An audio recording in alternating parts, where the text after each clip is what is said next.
we're going to hear from 4 members, which I'm very excited about. We call this Organization for Creativity and Success. And I know we're all juggling a lot of balls in the air as artists in terms of our private life, earning money, making art, the business.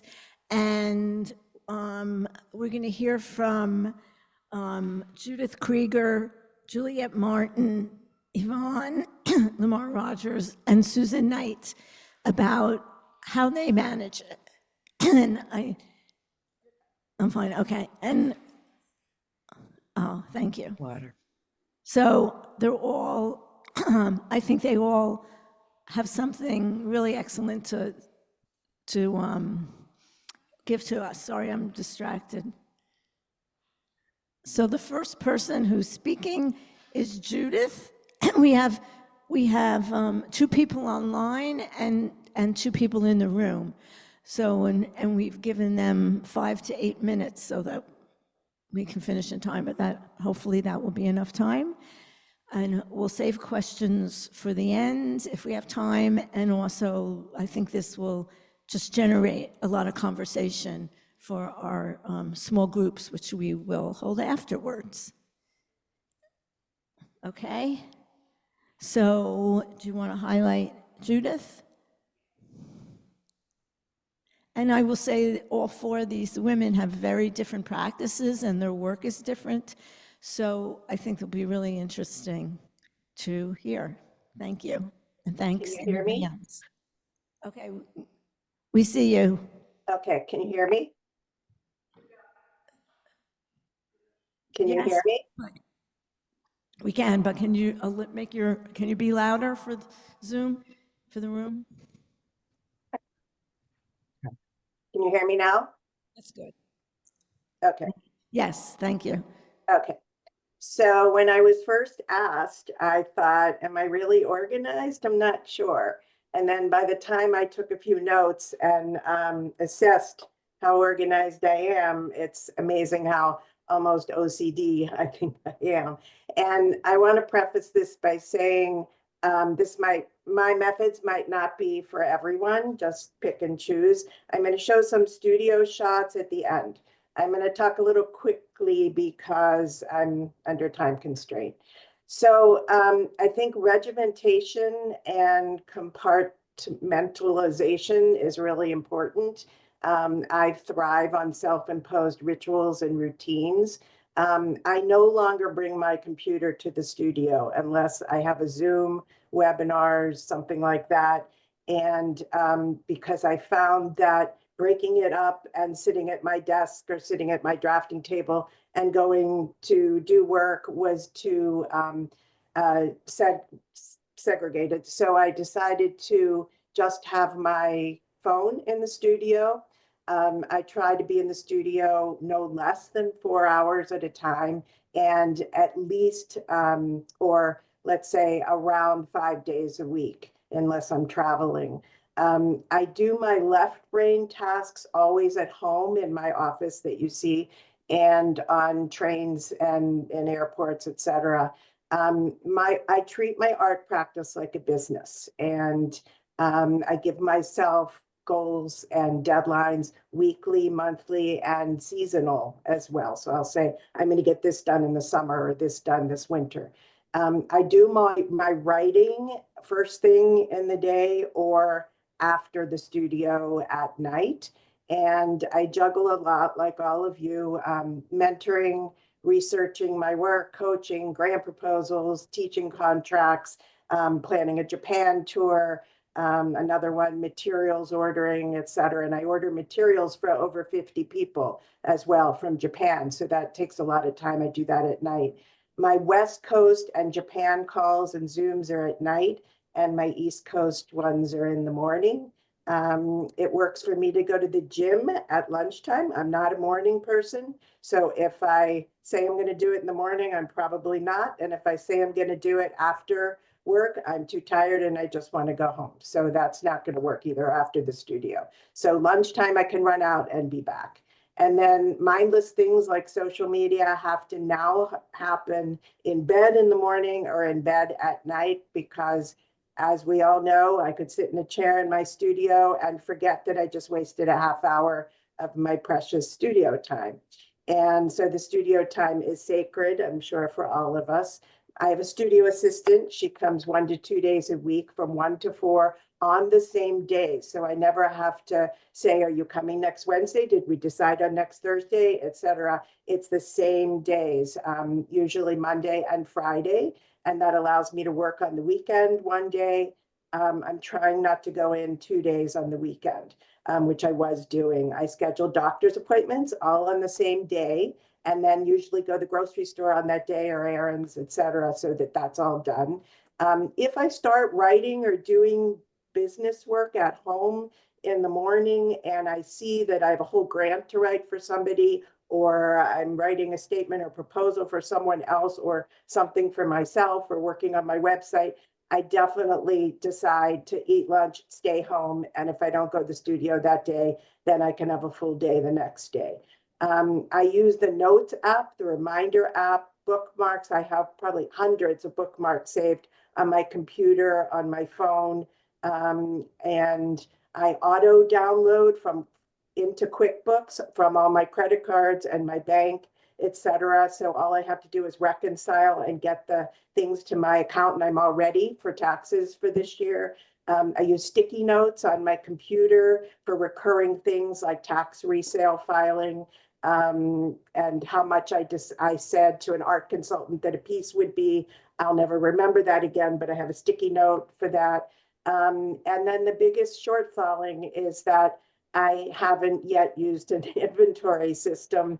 And so my pictures, my sizes, my prices are all over the place. That's something I need to do. It's forever on my to-do list. I keep a to-do list, a long one that says work, personal, teaching, coaching, Japan trip, all of that.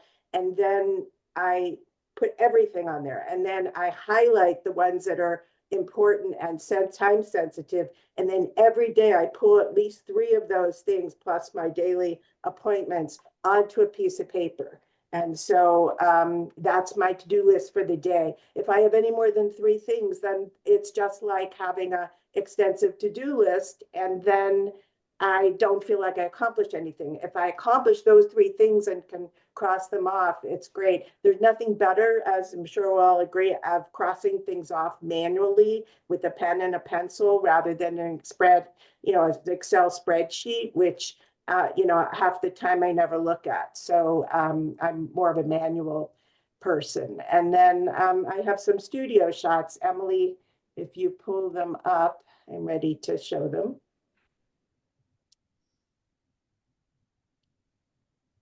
Okay, so my favorite thing in the studio, I have 2 of them.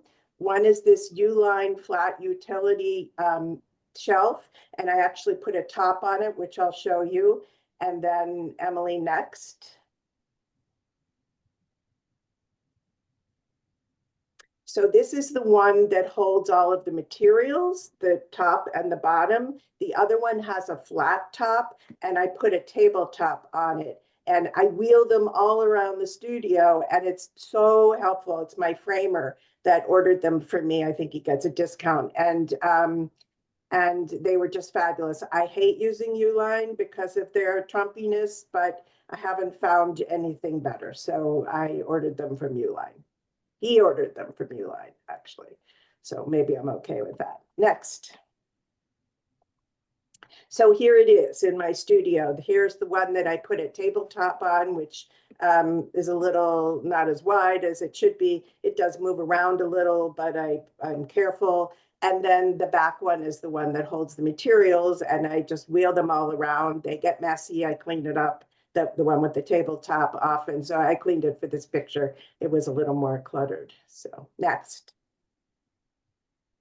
So the other wall was my canvas wall, works on linen, stretched things. I have an entire paper wall. And so by keeping the paperworks on one side and the canvases on the other side, I'm organized. I love my ladder more than anything in the world. In my old studio in Chicago, I had a much taller, bigger one, and it was a pain in the neck. This one's perfect. I bought it from Artists and Craftsmen when they went out of business in New Haven for like $50, and it's just wonderful. So, and then if you see to the left, I have a coat rack that I got on Amazon that goes up and down, and that's for hanging works on paper, for them drying, for me working on different parts, for collaging, etc. And that's been really helpful for organization as well. Next. So I use every aspect of my studio. These are some works on washi paper that I put the first layers on, and I hung them on the rod in my studio. I have two sets of curtains in my studio. One is shears, and then the other one are blackout. And so for photography, I need the blackout, the shears, and then I pretty much pull them back with a rope mostly every day. But if I need to dry something quickly, I'll do this. Next. And this is my racks that I actually also bought from Artists and Craftsmen when they went out of business. So if any art supply store is going out of business, run there. I bought the wheeling ladder and this stuff all for $200 and had somebody put it together. But what I want to show you are those cement tubes where I put the rolls of paper in. And I also have an artist friend who uses PVC pipes and puts individual rolls of paper in them. And then if you see a little note underneath on the right, my studio assistant keeps a running list of the stretchers that I have, the large stretchers that I have, which are painted, which I have, so that I know when to order more or to get more. Next. My framer made me a big table on wheels. We got to speed you along because you're almost at 10 minutes. Okay, so this is my table. Next. Next. This is boards that pull out, and my little cart. And if anyone doesn't know that you can put your iPhone on a stand sideways, you'll get an alarm clock. Next. That's it, the last one. Okay, and I padded old stationery and have many, many pads of stationery that were made of letterhead. And so I have now notepads, which are great, of my old stationery from 20 years ago. That's it. Thank you. Wow.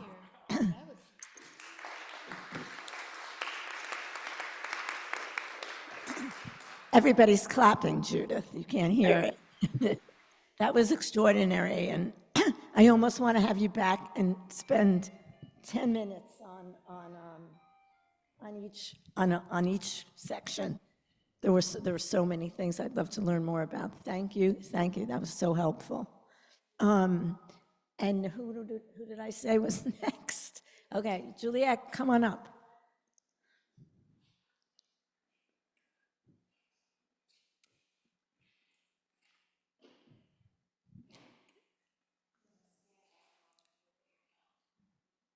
Oh, because you're tall. Yeah. My sister's taller. Yeah, my sister's taller than me. So I'm going to start out by saying this is not my fault. My mother, for example, charted every Halloween candy she used year to year and day by day and what kids wore. So every next year we had just enough candy.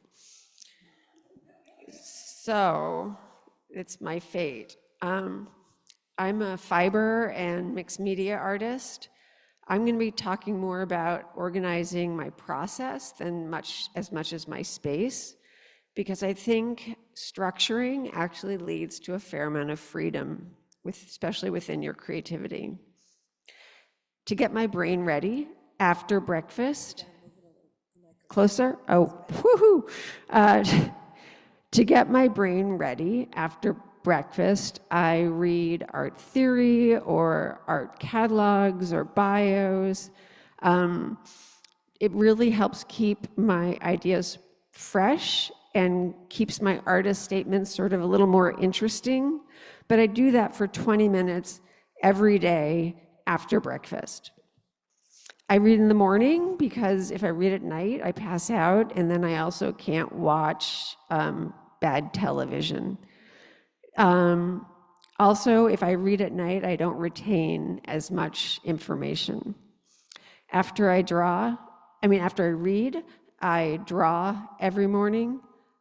When I start a new journal, I choose a topic, and then I use that topic for every page in the journal until I've filled the entire thing up. For example, I decided to draw a rabbit, and as we'll see, that ended up in something bigger.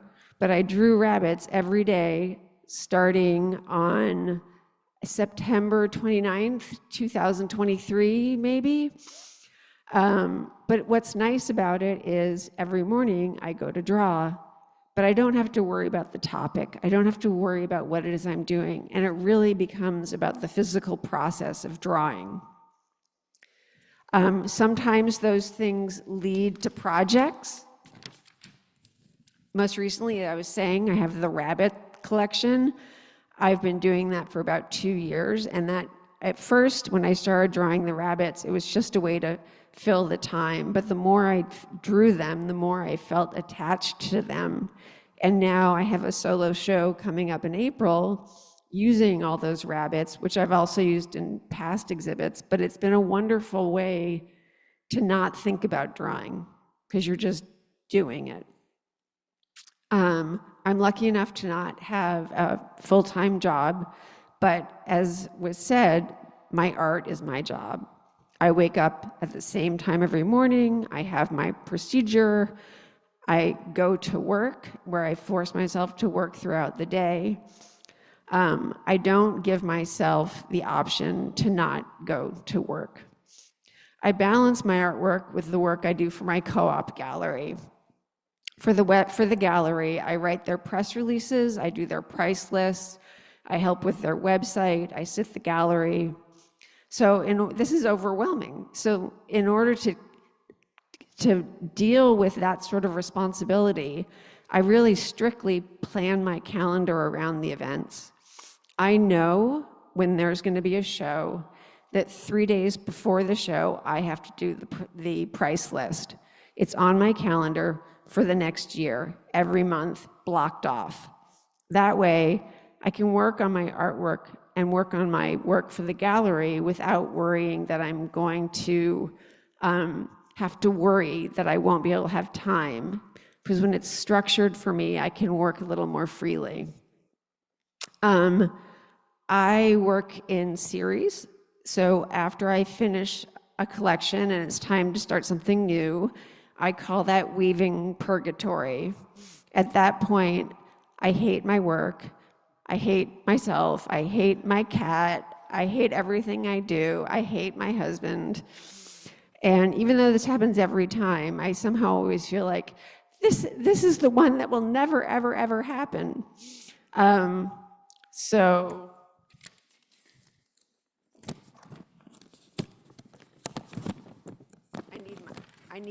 I need my notes because I'm organized. So the only way for me to get out of that purgatory is by making work nonstop. Sometimes I draw, sometimes I write, sometimes I weave.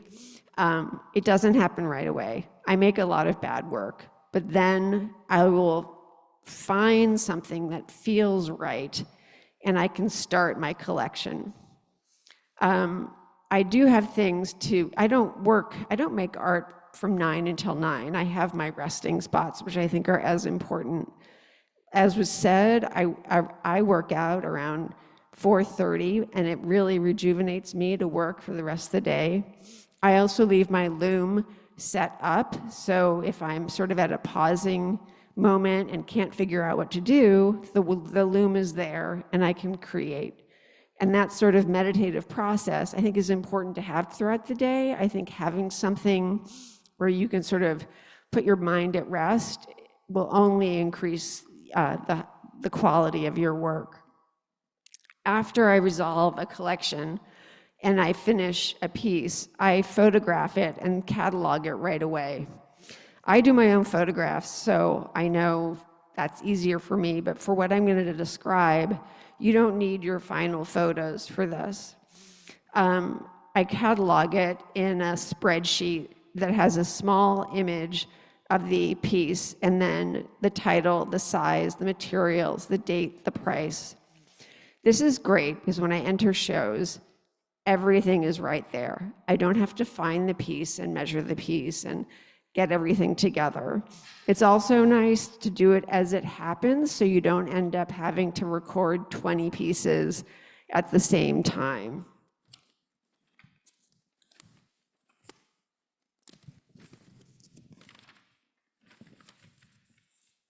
So after I update my spreadsheet, and this is for me the most important thing I think to talk about, I create my motivation board.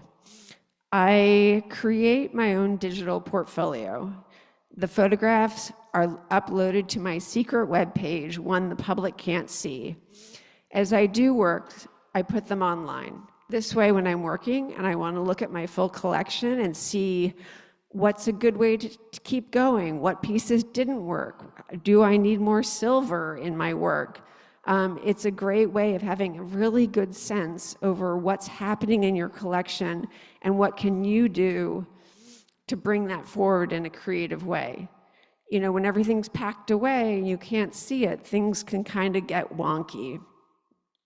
But you know, you don't need the website. You could use Pinterest, you can use your Photos app and put everything in a folder. But it really is a nice way to keep track of what you're doing and where you're going. One nice thing, if the pieces are well composed on the website, I actually just move them over as a new collection.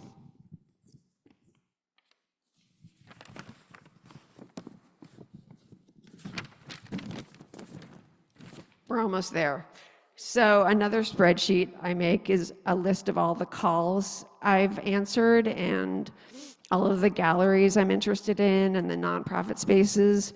I have this whole chart. I have when I entered a show, what works I did, what works well, when people are coming by for candy.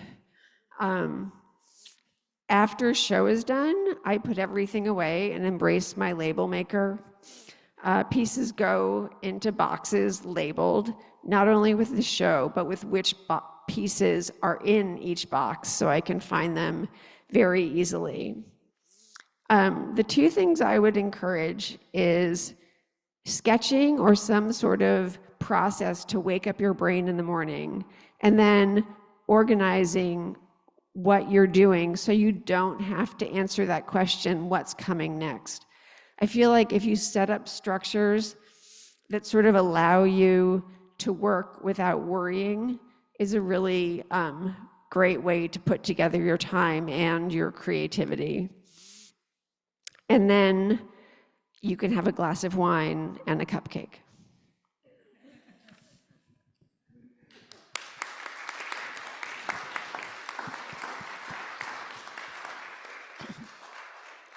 That was fabulous. Thank you so much. Moving on, we have Yvonne. Are you ready? Okay, you hit it. There's a lot to think about. I'm going to have to listen to the YouTube of this again. Okay. We're ready for Hi, everybody. Can everyone hear me? Yes, we can. Okay. So Yvonne Lamar-Rogers, I'm a mixed media artist and I live in Manhattan and I work from home. I have a tiny little studio.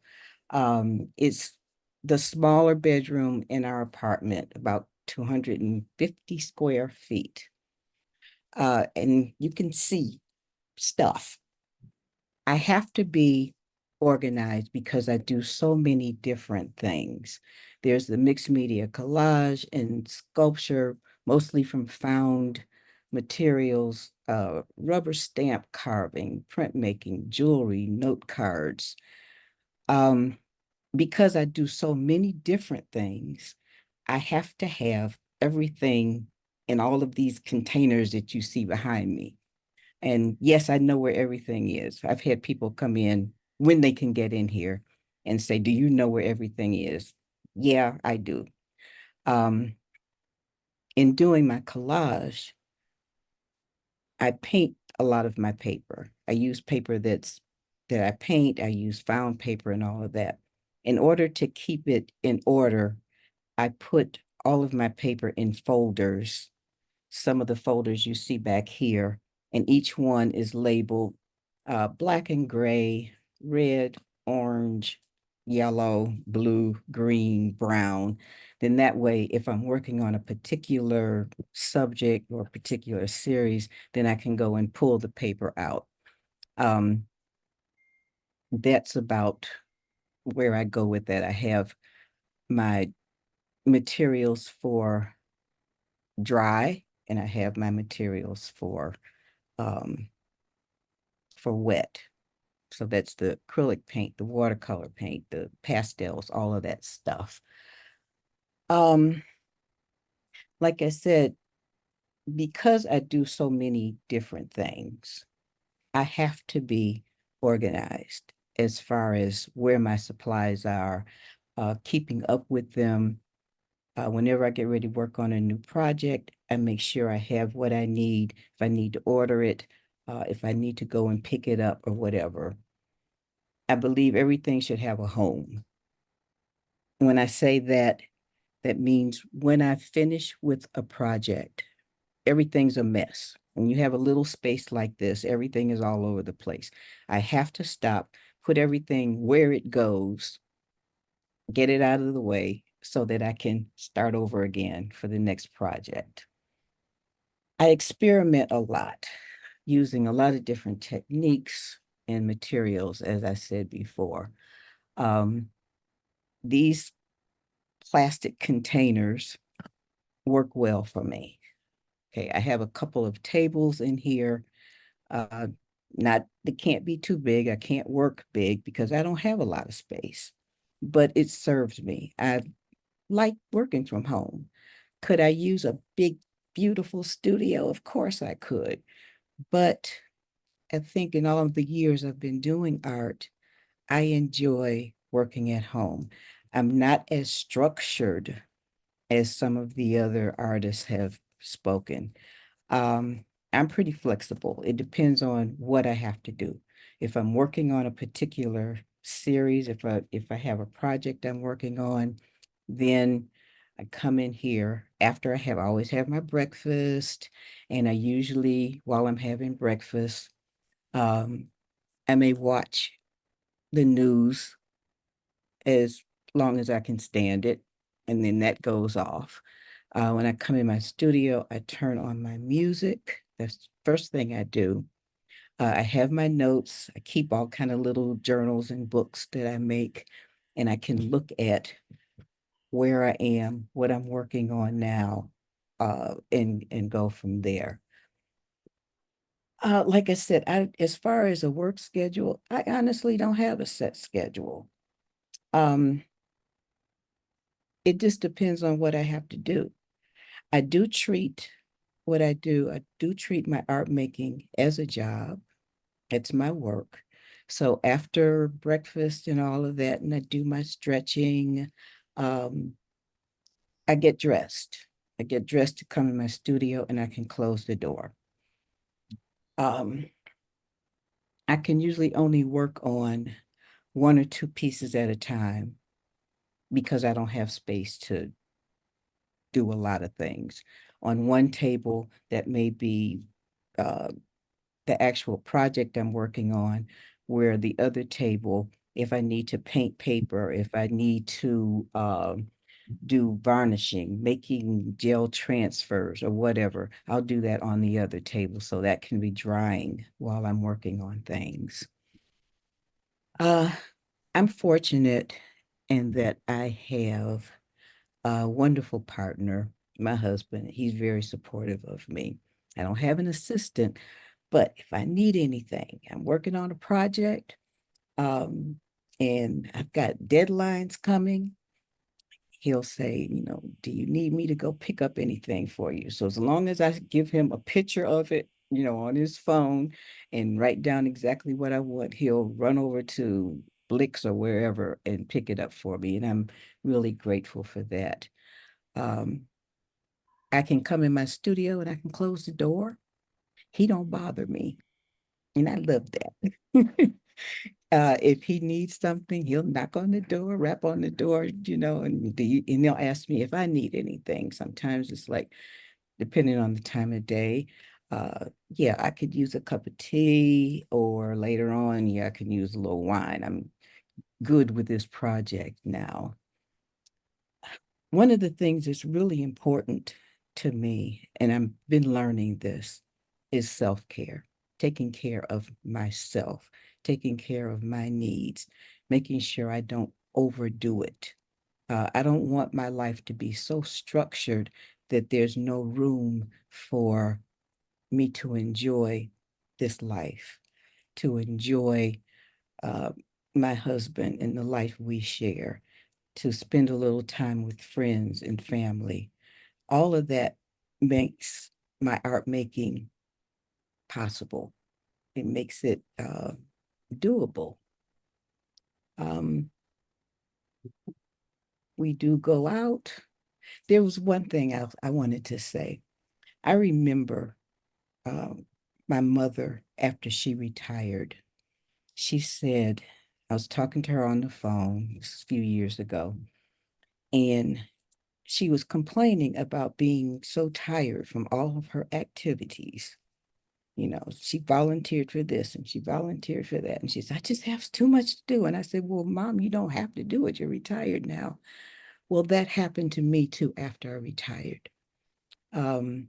When I was still teaching, most of my focus was on planning and developing projects for my students. I worked with children. Once I retired, I said, oh, now I have time to do everything. And I tried to do everything. And I found myself, wait a minute, I'm doing the same thing my mom did. So I've learned to slow down.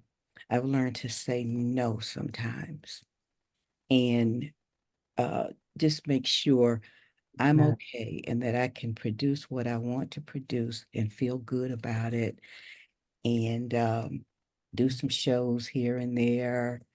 Um, that's that's pretty much it. I'm happy with the life I have. I'm thankful that I am an artist, especially like Eileen was saying earlier, during these times, we need to be able to block out the world and just be creative. That's all. Thank you. Thank you so much. That was very inspiring. I really loved hearing that. And all of these things are making me think about my life a little sharper. And we have one more, we're not done. And we're really lucky to have Susan because she's in from out of town and has a different perspective as someone who doesn't live in this crazy, oh, sorry, busy city. See yourself? Oh, my goodness. Okay. Great.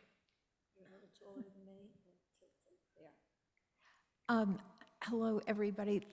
Thank you so much for inviting me to come speak. It's great to see the faces that I recognize. Got to hear the buzz. Oh, okay. All right. My first meeting, my first artist circle meeting was at Tri Bakery. And it's good to be back. So the reason I was here way back then is because my studio was in Omaha, Nebraska. I was living in Omaha, Nebraska, and my studio building burned. And I knew that I was going to get back into my studio. it's a 100-plus-year-old building in Omaha that was half occupied by the Bemis Center for Contemporary Art. And now the Bemis Center subsequently moved to another building, but while there were international artists in this studio building, the director, Rishan Low, who is responsible for a lot of the energy of the art community, opened up an area and slapped up some walls and created some studios for local people. And it wasn't zoned for 24-hour living. So anyway, it was a perfect studio for me.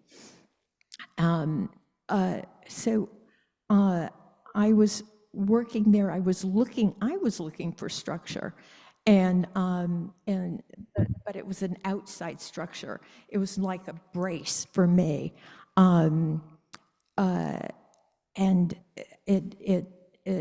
I got it through this building. Well, I knew that I wanted to come back to this building, and where other artists who were working at the same place were renting other studios around town. I thought, well, I could come to New York and sublet a studio just for, I don't know, a couple months. I didn't know. It was a total unknown. And through a friend of a friend, I was also active in the Women's Caucus for Art, and I was on the national board, so I had friends all over, and through those connections, I was able to find a place here, actually in Williamsburg, to sublet, while the owner of that place was on summer vacation. He taught at the studio school, and I came here. At the time, I was a realist figurative oil painter, and so I just came here not having an agenda particularly, just wanting to work, but thought, oh, what's going to happen to me? How am I going to behave? Am I just going to shop every day? I didn't know, but it was the very thing that I needed, and actually even before I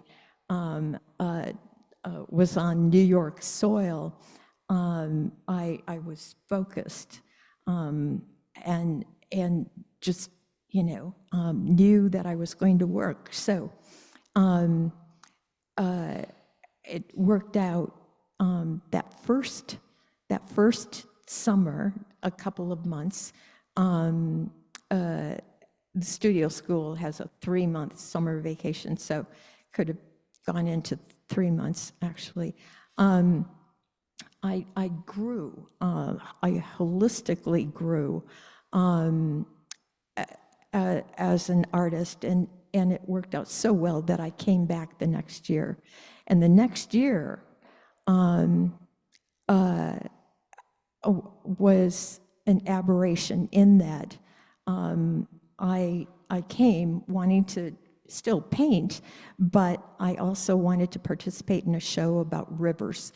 It was a memorial show for a friend of mine who died.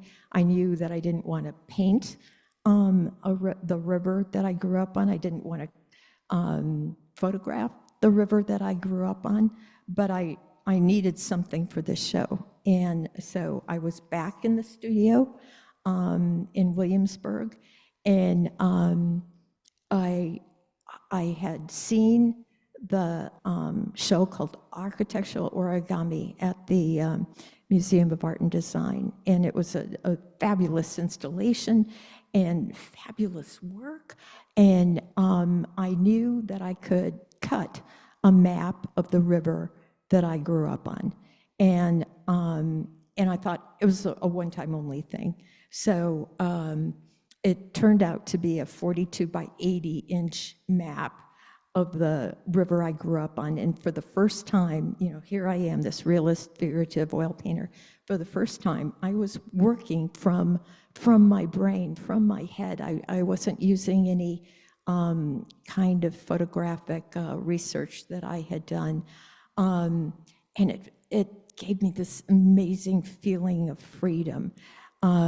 So again, I thought the one-time only thing, but along the way, a wash of all of the water stories that I had, that were mine from childhood, having grown up on the Great Lakes, they came over me, and I wanted to express them. And I thought, oh, how can I do this? I'm a realist figurative oil painter, but I knew that I was going to take a chance, and again, unknown, on a series of unknowns, that I decided, yeah, I can do this, and I have to just, not worry about the consequences.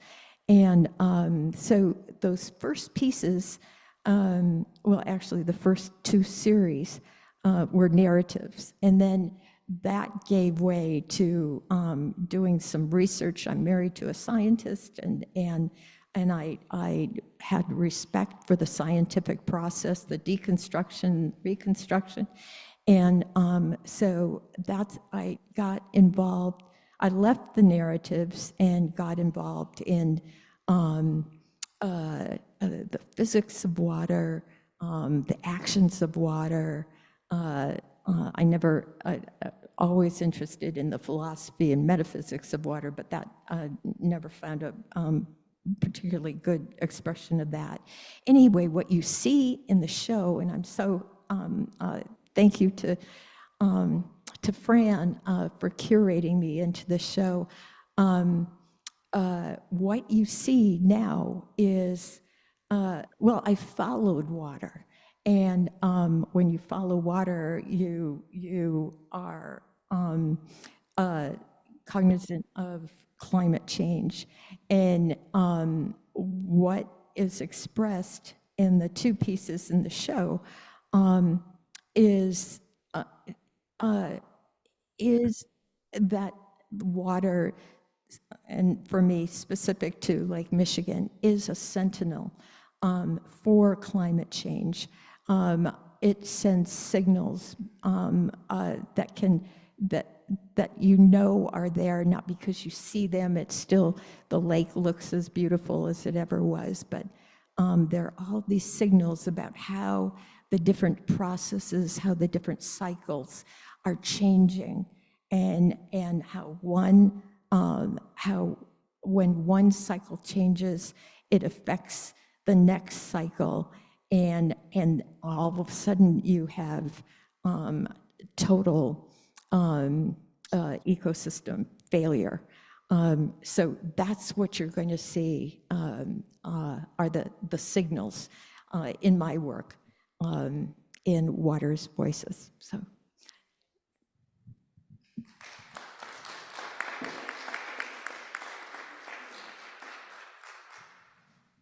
Okay.